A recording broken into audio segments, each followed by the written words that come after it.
Order! Order! You are an incorrigible delinquent at times. Behave yourself, man!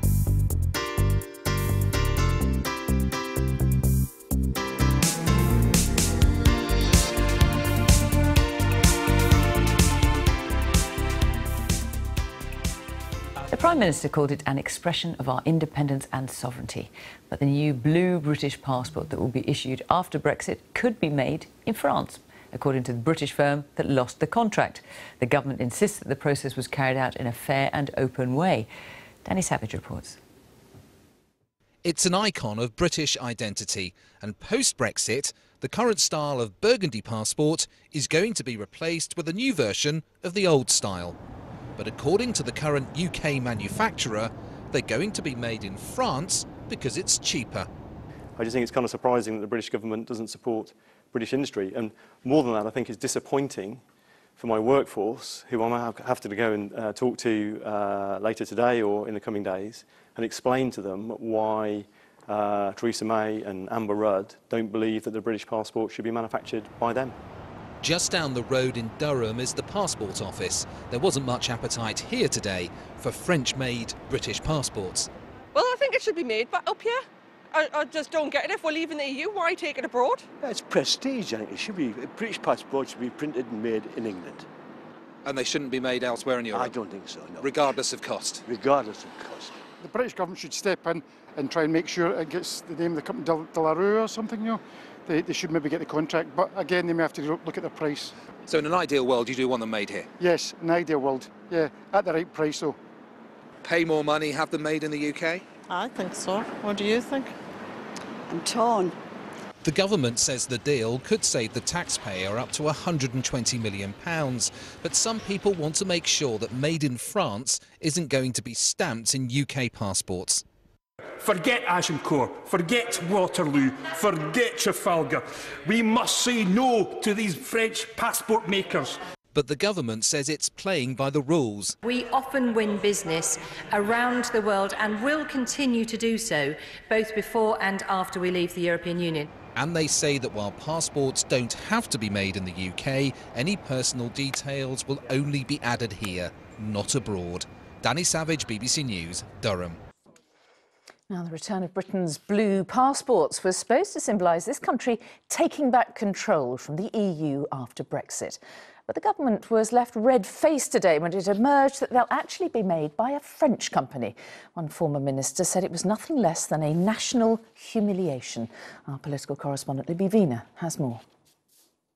Saying goodbye to the EU burgundy-coloured passport was trumpeted by ministers as a Brexit dividend.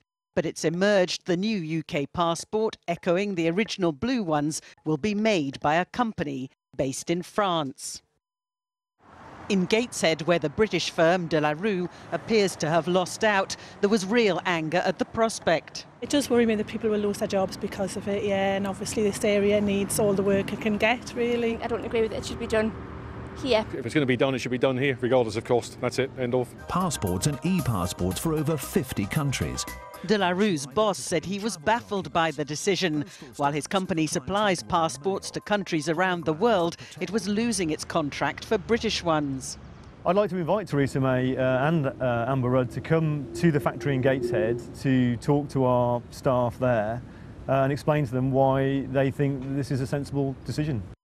It's understood that Gemalto, the Franco-Dutch firm, are the preferred bidder for the contract, worth £490 million. Unions say 200 jobs could go at De La Rue, the current supplier. But the Home Office says the move would save the taxpayer up to £120 million.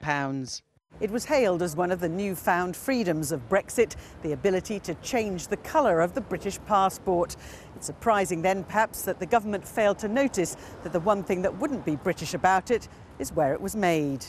This union official says her members were once told Brexit means Brexit, but it now means something else. Brexit means unemployment potentially for my members. Unless De La Rue managed to win an appeal, which we would absolutely support, then these jobs could go abroad. The Home Office defended the bidding process, saying it had been fair and open, but one minister suggested a rethink was still possible. There are rules that have to be followed. I do think it's important that those rules are followed, but we're not at the end of this procurement process. But interfering in a commercial bidding process to save face and jobs may not be that simple. Libby Vina, ITV News, Westminster. More than 120 firefighters have been tackling a massive fire in Glasgow city centre. Several buildings had to be evacuated and residents were told to keep their windows closed. It's now under control and firefighters have managed to protect some of the city's most iconic buildings from damage.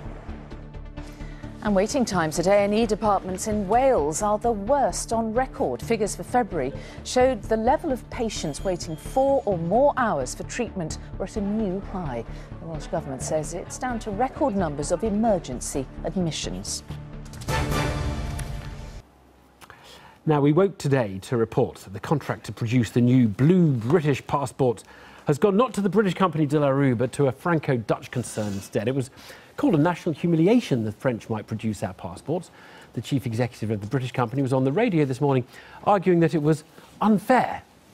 See, for me now, I'm going to have to go and face those workers, look them in the whites of the eyes and say, we'll try and explain to them why the British government thinks it's a sensible decision to buy French passports, not British passports.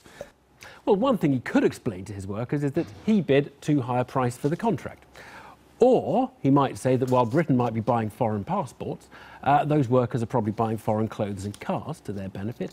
Or he might say that while De La Rue lost that contract, it still does sell passports to lots of foreign governments, so it's probably best for the company to promote trade rather than thwart it. But we've heard few of these free trade arguments today, least of all from government ministers. Is free trade such a hard sell? Is protection just too popular to take on? Well, I'm joined by the veteran Brexiteer, Sir Bill Cash. A very good evening to you. I was gobsmacked that you were supporting protection and out there batting to bring the contract home, even if it was more expensive. Actually, no. What I'm saying is what we want is free and fair competition. We don't really know the facts. And I spoke to the company today, and what they're saying is they weren't allowed to compete for the French in France for the French contract. So, and don't forget, the French are always, as we well know, great enthusiasts for national champions. Now, Evan, you know that. Hang on. £120 million we save. The argument for saving £120 million isn't that you're doing a favour to the French. The argument is it's of a benefit to us. That's the point of the free trade. But the whole point is, yes, but wait a minute. What about all the people who are working in Gateshead and so on? And the bottom line is that the value of... Wait a minute, we could give them each £1 million. Listen, the value... To buy them out of their, I'd still be 20 million. It's 20 million better off. The value of De La Rue, so I believe, has gone down by 6% today alone on the news. It is a serious question. I'm just saying this. We don't really know all the facts. There is an appeal procedure. They're going through it. And actually, what's really important is that we have a proper analysis of this and that there should be a proper... maybe the Public Accounts Committee can look at it because this is public procurement. And what I'm saying is that the rules themselves have got to be properly evaluated. And I'm sure the company will discover... This is naked patriotism or nationalism. No, it isn't, actually. It's just naked.